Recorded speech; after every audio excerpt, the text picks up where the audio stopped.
Happy Sunday everyone! Today is November 12. Family day nga dahil Sunday. Pero dahil duty tayo, gagampanan muna natin ang ating mga trabaho. Alas 12 nga ng tanghali, nakatanggap nga tayo ng tawag mula sa ating mga concerned citizen. Reporting nga na merong nangyaring disgrasya dito sa may barangay Mabini ng Alicia Isabela. Ito ang disgrasyang to, single motor versus animal, which is aso na naman nga. Kaya agad na nga rin kami dumating sa scene. Nakita nga rin namin agad yung isang victim, which is minor de edad nga. Conscious nga siya pero more on operation, ugasgas ang kanyang mga natamo. Kaya agad na nga namin binigyan ng first aid dahil nga napakarami ng kanyang sugat talaga. 17 po. May cellphone ka dyan? Wala po. Pero aram ko po account po nung kuya ko po. May natawagan na ba? Nakasama niya? Ako. Yan yung malaki. Kasi gold ko yung makeup niya. Kaya nga. Malaki siya no. Magaling yung makeup. Yun yung magpagtatakbo mo. May minor ka na lang para masigurado. Nabangga mo yan. Kasi hindi mo alam kung tatawid pa yun o babalik o ano yun. Beta na. Map dito Bulsa ko muna yung phone mo. Puno lang ako. I-open na lang tong ibadra kasi. Open mo lang. Oo. Ito lang.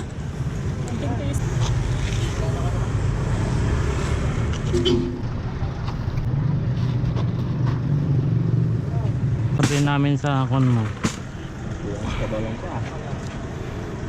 Papasundo po. Nagpapasundo yung kapatid mo. Saan nag-aaral yung kapatid mo? Annex din po. School ID. Guys, saan ka pa nag-aaral? Annex po. Annex din. Thank you! Kabili po. Opo. Kabili po. Sakit talaga to.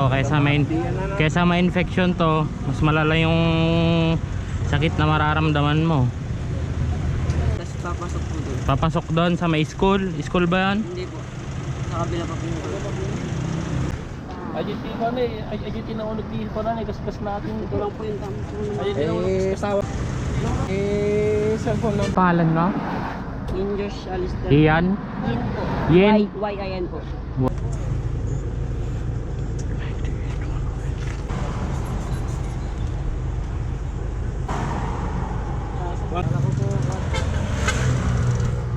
Sir, ito yung napay lang ate ah. 1, 2, 3. Sen. Sige po, at ipakuha na lang namin sa akuan. Sige po, salamat po ah. Dayan nga po, pagkatapos nga namin siyang mabigyan ng first aid, agad na nga rin namin nilagay sa loob ng ambulance. At pinunta na nga namin sa may pinakamalapit na ospital para matignan na rin ng ating mga doktor. At yun lamang po mga ma'am sir, always mag-iingat po tayo lagi ha. Shoutout na nga rin pala sa aking mga followers dyan. Maraming salamat.